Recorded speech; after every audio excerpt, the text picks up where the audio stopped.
रहमतुल्लाहि व बरकातुहू।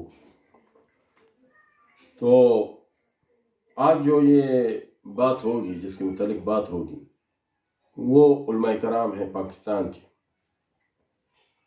उनके लिए सब अपना रिकॉर्ड करके यूट्यूब में दे रहे हैं, तो मैं भी कर रहा हूँ ताकि आवाम के लिए थोड़ी सी आसानी पैदा हो जाए, समझें कि ये क्या मसला चल रहा है।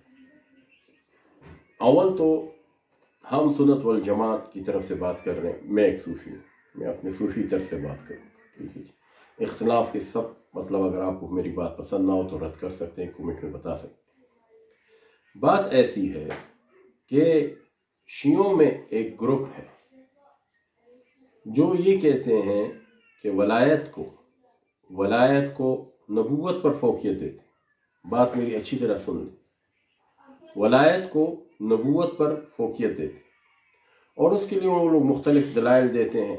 जैसे हज़रत सुलेमान अलैहिस्सलाम के वक्त में आसिफ बरखिया ने जो है ना पूरा बिल्किस का तख्त उठा के ले आया था और कोई नहीं ला सका। तो ऐसे हवालात वो ढूंढते हैं कुरान में और निकालते हैं और कहते हैं कि भाई वलायत का मुकाम जो है वो नबूवत के मुकाम पर फोकियत रखता है।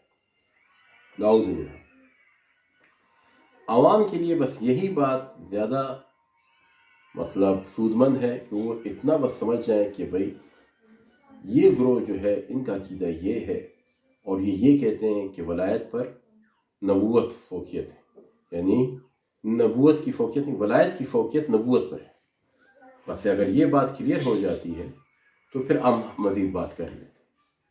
तो मज़ीद बात ये है कि जब कुछ न था, यानी ये वादतुल वजूद और वादतुल शऊद, इसके ज़मरे में अदम और इसके मुतालिक बात है। मगर खैर जिनको पता समझ में आ रहा है, मैं मुख्तसर सलीस उर्दू में बताऊँगा कि जब कुछ भी न था, जब ये दुनिया नहीं थी, कुछ भी नहीं था, फिर भी था क्या, एक वजूद जिसको कहते हैं अल्लाह अज़्ज़ व जल, यानी वहदतुल वजूद। ठीक है, कुछ नहीं था, कुछ था। जब इसने इरादा किया, यानी कुन फयकून, तो मखलूक़ात कायनात में पैदा हो। अब ये मखलूक़ात किस तरह पैदा हो कि अल्लाह ने अपने इस्मियात पर, जो अल्लाह की इसम है, उन पे अपनी तजल्ली डाली। जब तजल्ली डाली गई तो उससे मखलूक़ात बनी, और मखलूक़ात जब बनी तो उनमें सबसे पहले जिन्होंने फैज़ उठाया, उस रोशनी से जिसने सबसे पहले फैज़ उठाया, वो उन्होंने इसम से फैज़ डायरेक्ट उठाया, वो अंबिया इकराम की ज़ात है। किन की ज़ात है? अंबिया इकराम की ज़ात। अब जब उन्होंने फैज़ उठाया, फिर उसके बाद क्या हुआ, उनके ज़िल यानी उनके साए से औलिया इकराम ने फैज़ उठाया। बात समझ रहे हैं?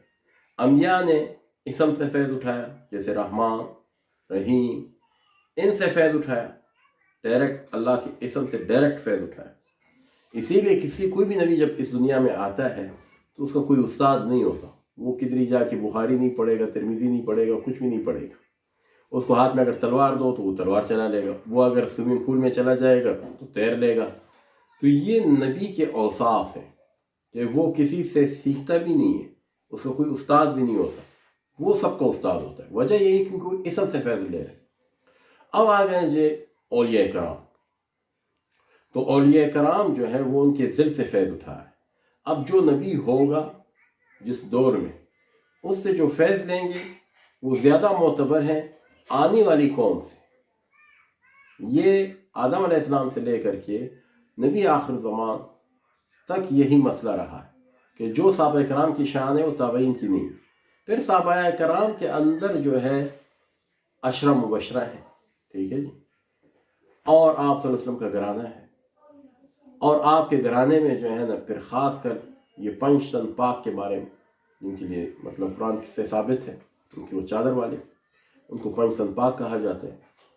मगर नबूवत के बाद जितने भी चीज़ें हैं, आपने खुद आप सल्लल्लाहु अलैहि वसल्लम ने कई मौक़ों पे कहा है कि जो यानी हज़रत अली करम को भी कहा है कि तुम्हारी मिसाल हारून अलैहिस्सलाम, मूसा अलैहिस्सलाम के जैसे भाई थे, इस तरह मेरे और तुम्हारी मिसाल इसी तरह है।